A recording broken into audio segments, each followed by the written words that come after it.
Welcome back, Steel City Roundtable, folks. I'm your host, as always, Mark Kneebone. I want to welcome you guys back who have been following me along this journey. And for those of you who just joined for the first time, thanks for showing up. So I got to go to work today here shortly. So I'm going to try to pound one out in about 30 minutes or so. And as I alluded to in my last post, patience and consistency. We're going to dive right into it right away. I don't have time to waste today.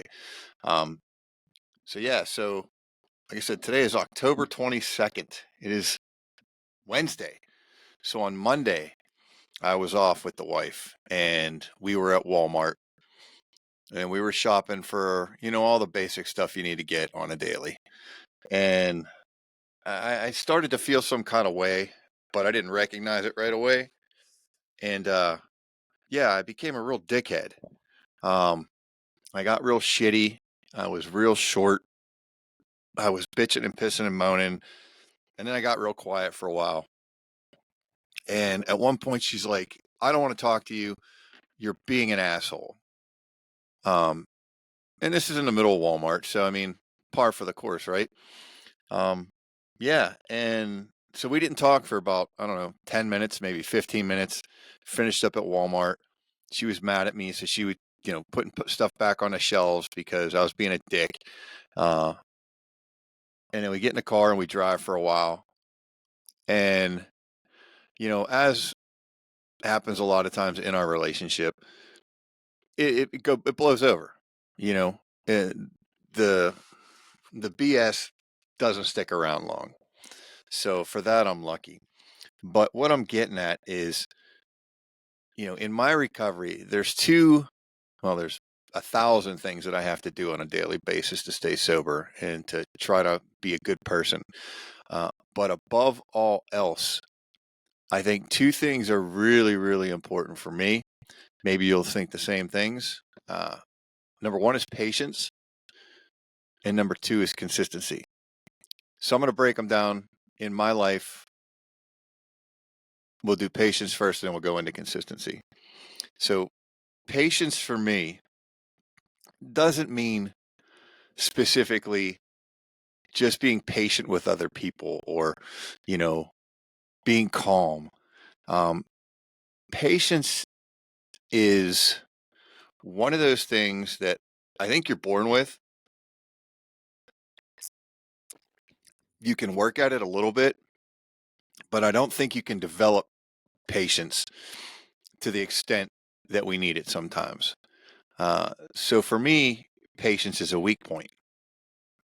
One of the biggest things that I have trouble with, even before I got sober, is money. I've been bankrupted. I've been broke. I've basically been homeless, sleeping on couches. In my younger days, I think there was a period of about 4 years where I didn't have a home. I just slept on people's couches, worked, and that's it. It was just a tag along Mark, to try to save money to get back on my feet. I've had my house burned down when I was 24, lost everything there. So, I've seen a couple different ways that you can be bankrupted and you could go broke. Even when I was a cop, started working as a cop, I was making $13.50 an hour. And I had about, $60,000 in medical bills debt and all that other crap. And I filed bankruptcy right after I graduated the academy. Newly met, in a relationship, got a great job, and I can barely pay my car payment. So when it comes to money, I tend to get anxious. I tend to get impatient. Uh, when my wife and I have a discussion about money, it usually doesn't go well. And it's not her fault. We come from two different backgrounds of how things were. I'm not going to lie, my wife comes from a great family. She's got all the support in the world. I come from the other side of the coin where I had some support and some support wasn't that good. And, there's a couple people I could turn to, but I literally was, running around on my own at 17, trying to figure out how the world worked. Now, granted, everybody struggles.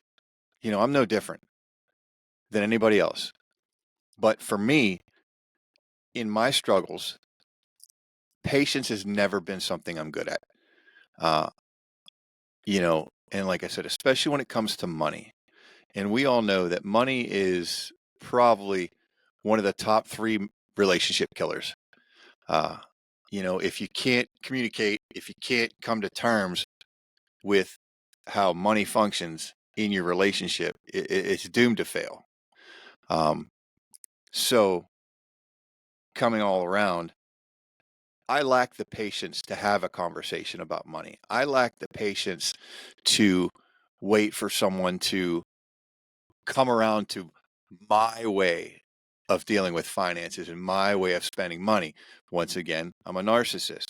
I've said it before. It's usually my way or the highway. It's been that way my entire life. So, the wife and I are sitting there in Walmart and I'm just being an asshole. I'm just being a little bitchy 9-year-old, and I don't realize I'm doing it, which is crazy because it's so profoundly affecting my wife that she's almost in tears because she doesn't understand why I'm being such an asshole. And I mean, these are the real things, folks. I mean, this is stuff that I deal with on a daily basis. This is why I talk. I need to get this out and I need to explain and figure out to myself why I do the things that I do. Why do I act the way I act? Why do I get so concerned about money? And I know for me, and maybe some of you feel the same way, it comes back to that. This is the way my life has gone. This is what I've seen. This is what I've dealt with, blah, blah, blah, blah, blah. Not excuses, facts. You know, being someone who's had to be financially solvent since he was 17, you know, in my day and age, back in the 70s when I was born, dating myself a little bit, you were taught hard work, period. Go to work, worker bee, do what you got to do, pay the bills, right? So that's what I did, and I did whatever I had to do. Key word in that sentence is I. The fact of the matter is, it's very hard for me to adjust to the fact that I'm in a we relationship.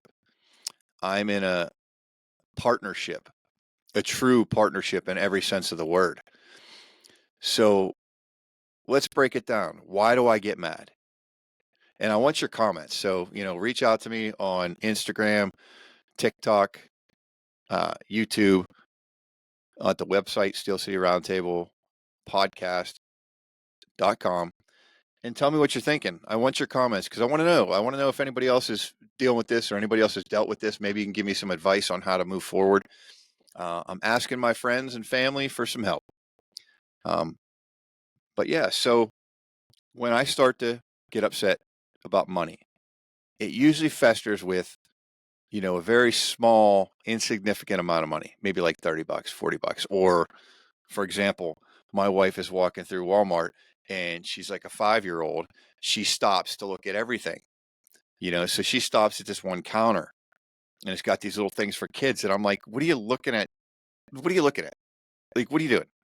Like, you're almost 40 years old. You're not going to buy that, right? What are you doing? And she's like, I have nieces. Duh. And I'm like, yeah. And so, like, that's my train of thought. And it's totally selfish. So it starts off with this little thing. And then it's like she walks past the lady's clothes and she sees a shirt she likes and she goes over to the rack.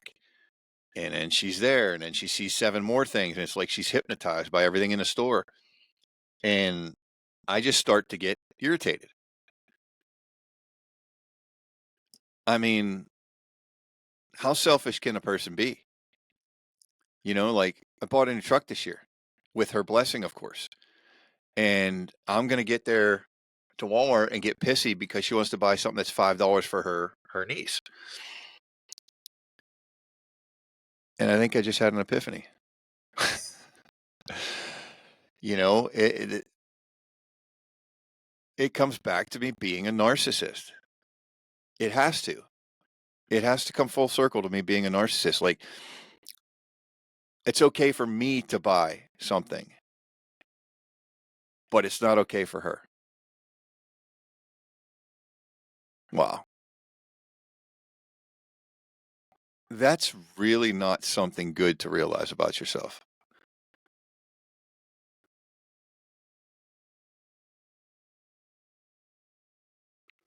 Yeah. So let's dig into that one, huh? So I am a narcissist once again. Why is it that it's okay for me to buy something, but I get pissy when my wife wants to buy something?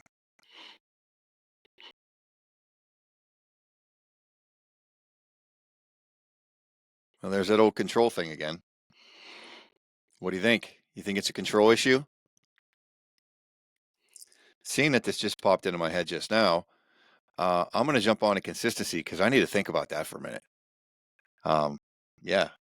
So let's move on to consistency because I just threw myself for a loop. Um, so consistency, dealing with my character flaws and dealing with my poor behavior, you know, staying sober and continuing my road of recovery takes a lot of consistency. And for me, that comes down to doing what works to stay on track. As Clyde from my rehab called it, the warrior plan. These are the things I have to do on a daily basis in order to battle uh, the war against addiction and mental health. And, over time, I've learned there's certain things that I do that work. There's certain things that I do that don't work. And there's gray areas where I still don't know what to do. And money falls into that gray area. Money conversations, money issues, it all falls into that gray area where my instinct is to go back to the behaviors that I've always had and I've always uh, portrayed instead of trying something new. So I am not consistent in a healthy way when it comes to money. I am consistent in that I revert to my old behaviors and my old thoughts. Now, where do these thoughts come from? Well, for me, they come from being screwed over a lot. My last marriage, we let's just put it this way: my ex-wife was not good with money, and I wasn't the best at that time either because I was still digging out of a hole that we had put ourselves in, um, and trying to get back on track. But you know, going back to the bankruptcies and the starting over from scratch and the living on couches, when you don't have money, when you don't have financial stability, for me, there's a switch that goes off and says, okay, you spend money like an idiot, but you can get out of this if you do A, B, C, and D, right? If I work 3 jobs, don't have a day off, put everything I make in the bank except for what I used to drink off of, I'm going to save money and over time, I'm going to get out of that hole. So I've trained myself to be extremely defensive and individualized when it comes to money.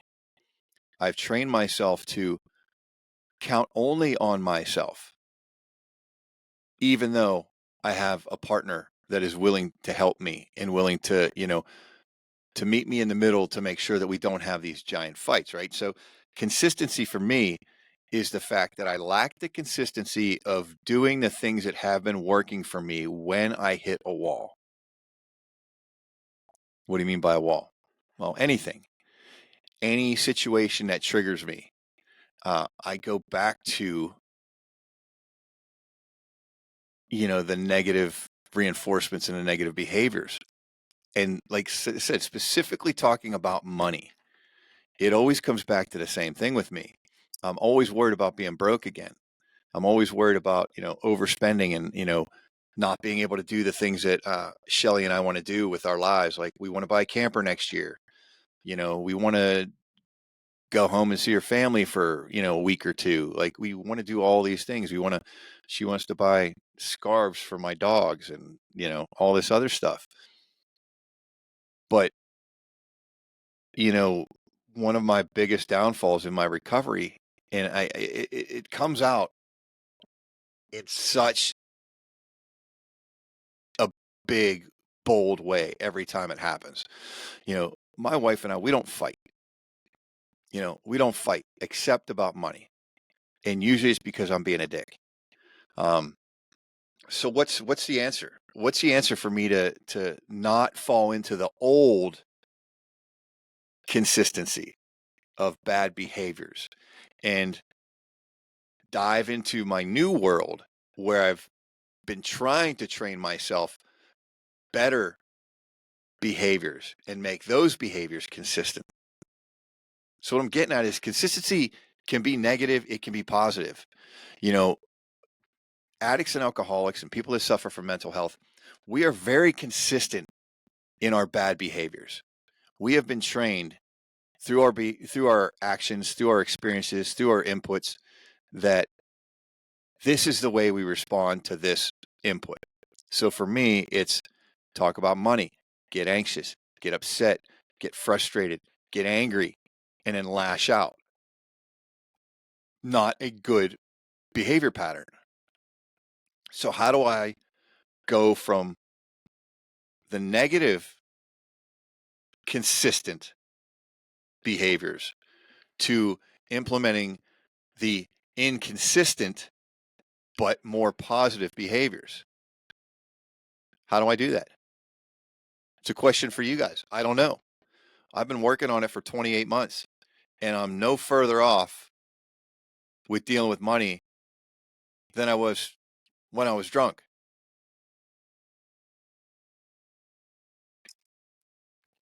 The only difference is now I don't just start yelling about it like a lunatic. So maybe that's ground zero. How do I catch myself when I start to feel that way about money? Because one of the big problems I have is I don't feel it coming on. Let me know if you guys feel the same way. I mean, when I start to get that irritation and that frustration and that control coming back into my brain, like I don't stop it right away. It's not like when I start to have a bad day at work and I start to get frustrated, I just take a minute, step away from the truck and calm down. For better, for worse, for good or for bad, it's the money is the trigger. The money is what I'm finding leads me to think about, I don't want to say drinking, but think about glorifying my old days, glorifying my old behaviors by letting them slip back in and letting them take over for that half hour. And then, apologizing for like the rest of the day because I feel like a jerk because it really was stupid. Like I think number one is I got to turn off the notifications on my credit card. Every time that credit card goes ding and I see there's money been spent, I'm like, oh shit, what'd she buy now? Meanwhile, it's like she's buying work shoes or she's buying work pants or she's not like buying glamorous things. Like she's not going to the nail salon and spending $400. She's not buying a $700 purse. How do we get past that? As humans that are defective, speaking about me, of course, I am defective. How do I get past that? Therapy is great. Therapy helps, but it still comes down to me when I hit that threshold of channeling my behaviors into a positive direction instead of allowing the negative past consistency to pop back into my brain. So it's something I got to think about. I just want to share that with you guys. Like, it shows that just because we get clean and just because we deal with our mental health, it doesn't mean that we've necessarily changed in our character flaws. It takes a conscious effort for us to, you know, actually implement the behaviors and the coping mechanisms that we learn. And I know I probably sound like I'm rambling, but didn't get a lot of sleep last night, and I'm getting ready to go to work here soon. But I mean, patience and consistency, they're tied together. You can't have one without the other. Patience has to become a consistent behavior. It has to become a consistent baseline. I believe. I know it is for me. So what do I do to get back to not being that narcissist, selfish prick that gets mad when his wife wants to spend $10 on a gift for her niece? I got to do a lot of thinking about this. I mean, I got to do some pros and cons and some reevaluating my current warrior plan because, folks, it's not working when it comes to money. I mean, the rest of my life is on target right now. Like I'm firing on all cylinders, but I'm running a little bit lean in the patience and consistency thing. So, what are some things that I can do to try to mitigate the bad responses and promote the good responses? Well, we're going to go through my toolbox right now, and we're going to find out what works and what doesn't work. So in my fictitious toolbox, I have breathing techniques. I have meditation. I have talking to a friend. I have stretching, going for a walk, doing yoga, which I haven't done in a while, but going to the gym. That's a big one. Going to the gym is a big one. Since I've been sober, I have had no desire to work out. And I was a 6-day a week guy, all about staying in shape when I was drinking. And I got sober and I just lost 14 pounds because I was getting a little pudgy.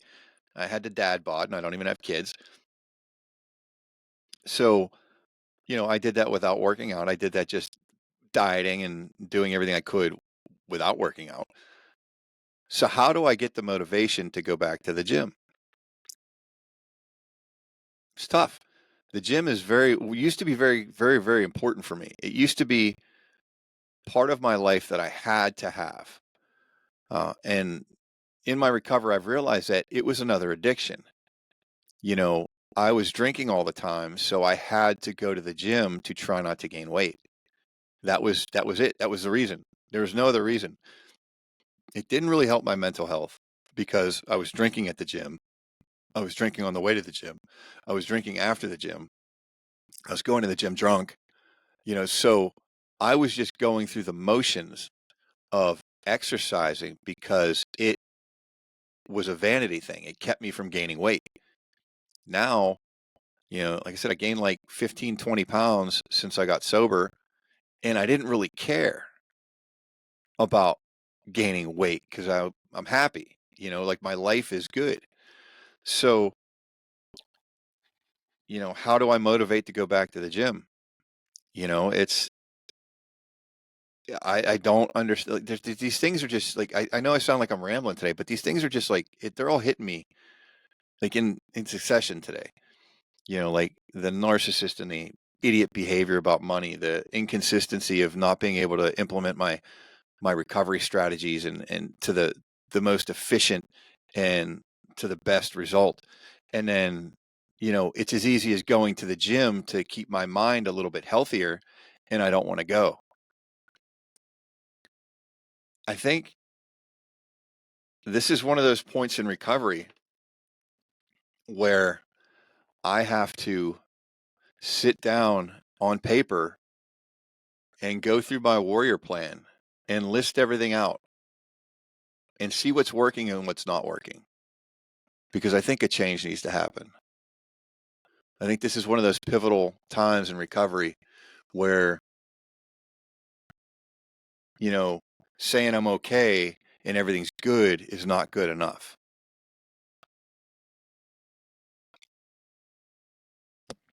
I think it's that time where I need to reevaluate the growth that I've made and the steps that I've taken backwards and rewrite my plan. That's it. What do you guys think? Yeah, you can't respond because it's not live, but I ask anyway. So here we are. I'm a narcissist with control issues and I freak out about money. I don't want to go to the gym for whatever reason. And some of my warrior plan is not working.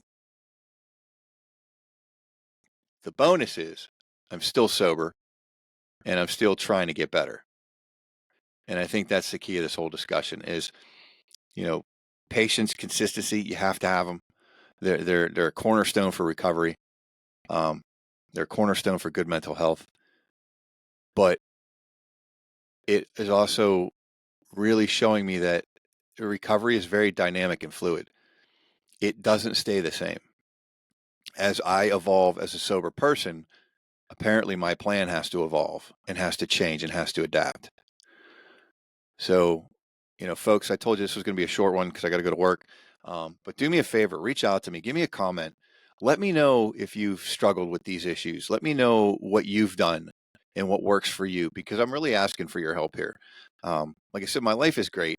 It's just a couple aspects right now that I'm struggling with and I need to get straight on. So I would really appreciate some influence from you guys. And just to let you know, the Channel 4 WTAE special with Sheldon Ingram will be coming out, I believe, the second week of November here in Pittsburgh. I will give you more details as it goes forward. I can't wait to see how it turns out, and hopefully you guys will check it out. But just remember, there's always a seat for you here at the round table. I apologize for rambling today. It's been a morning. But remember, the goal is share, help, repeat. Love you all. Talk to you soon.